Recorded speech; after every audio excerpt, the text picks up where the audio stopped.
কুসুমের আপত্তিকর ছবি তোলার জন্য এবার কুসুমের উপরে চরম এক জুলুম খাটানো শুরু করে দিল দেবলীনা। হ্যাঁ বন্ধুরা, ভিডিওতে লাইক দিয়ে দেখতে থাকুন। যে মুহূর্তে কিনা কুসুমকে দেবলীনা বলতে থাকে যে কুসুম এরকম নাটকীয়তা না করে এবার তোমাকে যেরকমভাবে ইনস্ট্রাকশন দিয়েছে ক্যামেরাম্যানরা সেরকম করো, কারণ আমাদের হাতে কিন্তু খুব একটা বেশি সময় নেই। অন্যদিকে দেবলীনাকে যখন মীনাক্ষী বলতে থাকে যে দেবলীনা ওদিকে দিদি যদি মিটিং শেষ হয়ে যায় তাহলে দিদি, আয়ুষ এবং দাদা কিন্তু বাড়িতে চলে আসবে, তখন কিন্তু আর রক্ষে থাকবে না। যদি তারা একবার বুঝতে পেরে যায় যে তুমি এই ফটোশ্যুটের নাম করে দিদিকে যে সকল ড্রেস দেখিয়েছো সেটা না পরিয়ে কুসুমকে রীতিমতো ওয়েস্টার্ন ড্রেসগুলো পরিয়েছো, তাহলে কিন্তু দিদি আমাদেরকে জ্যান্ত পুঁতে রেখে দিবে, আমি বলে রাখলাম। তাই যত শীঘ্র সময় এই ফটোশ্যুটটা কমপ্লিট করার জন্য যা যা করণীয় সে সব কিছু করে ফেলো এবং প্রয়োজনে এই মেয়ের উপরে জুলুম খাটানো শুরু করে দাও, কারণ এই মেয়ে এতটাই ঢিট যে ও এত সহজে কোনো কথাতেই রাজি হবে না।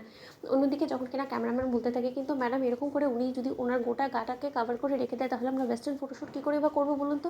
শুনুন কুসুম ম্যাডাম, আপনার নিশ্চয়ই কন্ট্রাক্ট পেপারসটা ভালো করে পড়ে তারপরে আপনার সিগনেচার করা উচিত ছিল। এবার যখন আপনি সিগনেচার করেই ফেলেছেন তাহলে এখান থেকে তার পিছপা করার কোনো রকম কোনো অপশনই নেই আপনার হাতে। তাহলে আপনি কেন এরকম করছেন বলুন তো। আমাদেরও সময় ব্যয় করছেন এবং আপনার নিজেরও সময় ব্যয় করছেন। এই সমস্ত কিছু না করে আমাদেরকে আমাদের কাজটা করে প্লিজ আমাদেরকে একটু রেহাই দিন। অন্যদিকে দেবলীনা যখন বলতে থাকে যে আমাকে যতক্ষণ পর্যন্ত না তুমি রাগাচ্ছ উত্তেজিত করছো ততক্ষণ পর্যন্ত তোমার চলে না, তাই না কুসুম? আমি তোমাকে একদম সিম্পল একটা কথা বললাম যে না, তোমাকে ওয়েস্টার্ন ফটোশ্যুটগুলো করতে হবে, ওয়েস্টার্ন ড্রেসগুলো করে পরে সেইটা করে তুমি আমাদেরকে উদ্ধার করো, কিন্তু তুমি সেটা করবে না। তাহলে ঠিক আছে, আমাকে তুমি নিজেই কিন্তু এখন বাধ্য করলে তোমার উপরে জুলুম খাটানোর জন্য, তাহলে আমি সেই সমস্ত কিছু করবো। ঠিক সেই মুহূর্তে কুসুম যখন বলতে থাকে যে দেবলীনা ম্যাডাম, আপনি একটা মেয়ে হয়ে আপনি আমার মনের কথাটা বুঝতে পারছেন না। আমি যেখানে কিনা এরকম খোলামেলা পোশাক পরে একদমই অভ্যস্ত না, সেই জায়গায় আমি যদি এরকম খোলামেলা পোশাক পরে আমি যদি 4-5টা পরপুরুষের সামনে গিয়ে দাঁড়াই, এই ছবিগুলো যদি একবার প্রকাশ পেয়ে যায় তাহলে আমার বাবা থেকে শুরু করে অন্যান্য বাড়ির লোকেরা তারা আমাকে নিয়ে কী ভাববে বলুন তো। তারা আমাকে নিয়ে নিন্দা করবে এবং সেই সমস্ত কিছু নিয়ে আমি একদমই অভ্যস্ত না। এবং আপনি তো খুব ভালো করেই জানেন যে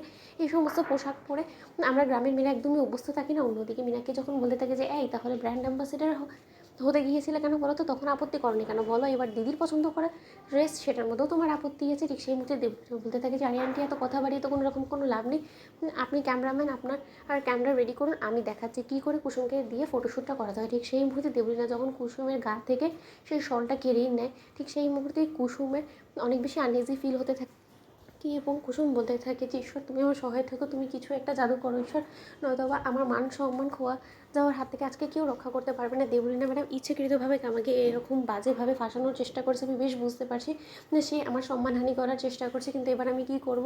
আমি তো এই কন্ট্রাক্টের কারণে ফেসে গিয়েছি। ঈশ্বর তুমি কাউকে পাঠাও আমাকে সহযোগিতা করার জন্য। ঈশান সাহেবকে তো দেখতে পাচ্ছি না যে সে অন্তত আমাকে সহযোগিতা করুক। দেবলীনা ম্যাডাম ইচ্ছাকৃতভাবে এই পাকা বাড়ির সুযোগটাকে কাজে লাগিয়েছে এবং কেন জানি না আমার মনে হচ্ছে যে আজকে আর এই বিপদের হাত থেকে আমাকে কেউ রক্ষা করতে পারবে না। অন্যদিকে দেবলীনা ক্যামেরাম্যানকে বলতে থাকে যে নিন এবার আপনি আপনার কাজটা কমপ্লিট করুন। তো বন্ধুরা লাইক এবং শেয়ার করে সাবস্ক্রাইব করতে ভুলো না।